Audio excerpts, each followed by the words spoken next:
नमस्कार दोस्तों, स्वागत है आपका साइंस जर्नी में। जब से कोरोना वायरस आया है, सबसे बुरा हाल हुआ है धार्मिक ठेकेदारों का। ईश्वर अल्लाह गॉड के चमत्कार की पोल बिलों में दुबक कर जान बचाने पर सिमट गई है। लेकिन धार्मिक धंधा न हो तो पीढ़ी दर पीढ़ी पुश्तैनी धंधे के खत्म होने का खतरा। ऐसे में इस धंधे को बचाने के लिए फेक न्यूज, अंधश्रद्धा के मैसेज प्रचारित कर कर के धंधे को बचाने की एक नाकामयाब कोशिश में जुटे हुए हैं। और रामायण सीरियल जब से शुरू हुआ है तब से इसने फेक न्यूज पे 4 चांद लगा दिए हैं। भारत में बहुत ही तेजी से कोरोना वायरस के मरीज बढ़ते जा रहे हैं और पिछले 3-4 दिनों से तो बिल्कुल ही सारे रिकॉर्ड टूट रहे हैं। हालांकि बहुत सारी डेटा भी छुपाई जा रही है। आप समझ सकते हैं कि जिस तरह से ब्राह्मण धर्म के ऋषि मुनियों पे वैज्ञानिकता थोपी जाती है, उसी तरह से भविष्य में ये ताली थाली और दिए जलाकर कोरोना वायरस को मारने की गाथा में वैज्ञानिकता थोप दी जाएगी। भक्तगण इस तरह की मूर्खतापूर्ण गतिविधियां भी पूरे जोरों शोरों से प्रचारित कर रहे हैं। इसी तरह से रामायण से संबंधित कुछ और भी फेक न्यूज फैलाई जा रही है। इस फेक न्यूज में यह प्रचारित किया जा रहा है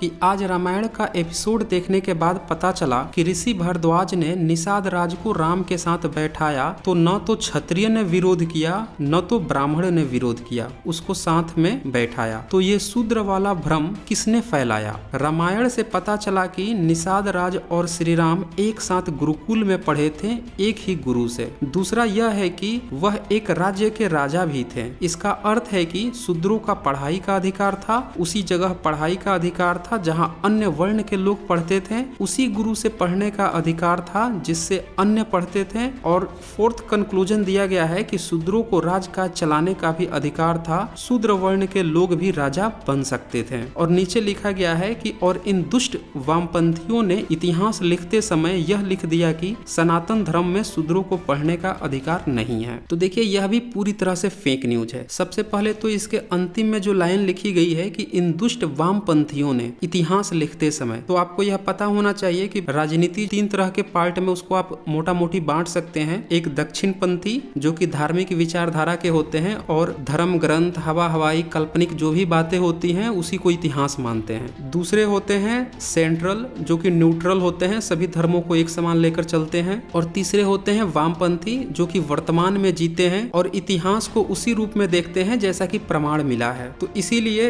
यह मैसेज किसी दक्षिणपंथी का हो सकता है जिसे वामपंथियों की चिढ़ हो। दूसरी बात कि यह जो कहा जा रहा है कि वामपंथियों ने इतिहास लिखा है, यह बात भी पूरी तरह से गलत है। इतिहास किसी पंथ का नहीं होता है, बल्कि इतिहास खोजों और प्रमाणों, सबूतों के आधार पर जो मिलता है उसके आधार पर होता है। जो शूद्रों के पढ़ाने की बात है, अगर ब्राह्मणों की किताब मनुस्मृति उठा के देखे तो वहाँ साफ तौर पे कहा गया है कि शूद्रों को पढ़ाई का अधिकार नहीं होना चाहिए। आप वीडियो 45 देखें, उसमें मैंने पूरी डिटेल से दिखाया है। इसी तरह से ब्रह्मसूत्र में और शंकर दिग्विजय जो शंकराचार्य के जीवनी के नाम पर किताब है, उसमें भी वह शूद्रों के वेद पढ़ने के पूरी तरह खिलाफ है। यहाँ तक कि वेद पढ़ने पर उनके जीभ काट लेने, कान में शीशा पिघला देने और चीर देने जैसे बातें करते हैं। तो ये रामायण की जहाँ तक बात है, मैं आपको किताब खोल कर दिखा देता हूँ। जो अयोध्या कांड है उसमें कहीं भी नहीं लिखा है कि निषाद राज राम के साथ एक साथ पढ़ाई किए थे। इस पूरी किताब को खोलने पर यह पता चलता है कि निषाद राज जंगल में निषादों के बीच में राजा थे। यानी कि जहाँ पे वनवासी रहते होंगे, निषाद रहते होंगे, जिनको आप केवट कह सकते हैं, जो नाव वगैरह चलाते हैं, मल्लाह, तो उनका जो श्रेष्ठ व्यक्ति होगा उसका नाम निषाद राज है। और यह भी पूरी किताब आप खोल के देखेंगे तो वहाँ पे आप पाएंगे कि निषाद राज की चर्चा 2 जगहों पे होती है। एक, जब राम आते हैं तो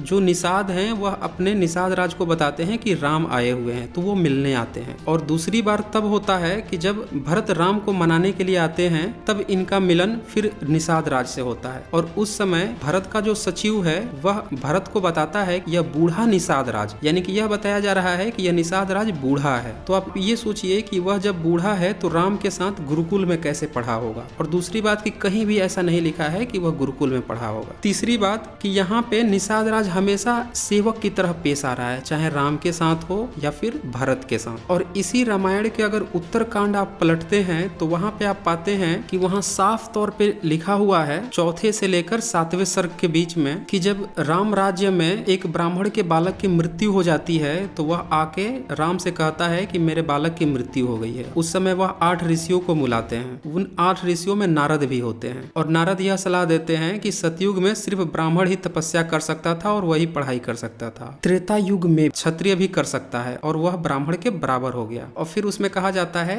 जब शूद्र भी तपस्या करने लगेगा तो फिर राज्य में अनिष्ट होने लगेगा और इसी कारण से यह बालक मरा है। यानी कि कोई शूद्र जो है वह तपस्या कर रहा है, पढ़ लिख रहा है। इसकी जांच कराने के लिए वह दक्षिण की तरफ जाते हैं और वहां पे वो पाते हैं कि एक सर नीचे करके पैर ऊपर करके तपस्या कर रहा है जो अपना नाम शंभुक बताता है। उससे वो कुछ देर वार्ता करते हैं और फिर उसकी हत्या कर देते हैं। तो इससे ये पता चलता है कि वही रामायण शूद्रों के पढ़ने लिखने के पूरी तरह से विरुद्ध था। और फिर जैसे ही वह हत्या करते हैं सारे देवता जय श्री राम और वाह राम के नारे लगाने लगते हैं। तो इससे यह पता चलता है कि शूद्रों के पढ़ने लिखने और तपस्या के पूरी तरह से खिलाफ थे। इसीलिए यह कहना कि निषाद राज उनके साथ पढ़े थे और वर्ण व्यवस्था में सभी को पढ़ना अलाउ था, यह पूरी तरह से गलत है, क्योंकि रामायण में कहीं भी नहीं लिखा है कि निषाद राज उनके साथ पढ़े थे। हाँ, यह लिखा है कि वह निषादों के राजा थे और जंगल में रहते थे और वो सेवक शब्द इस्तेमाल करते हैं राम के लिए, उनका आदर सत्कार करते हैं, यानी कि वो तब भी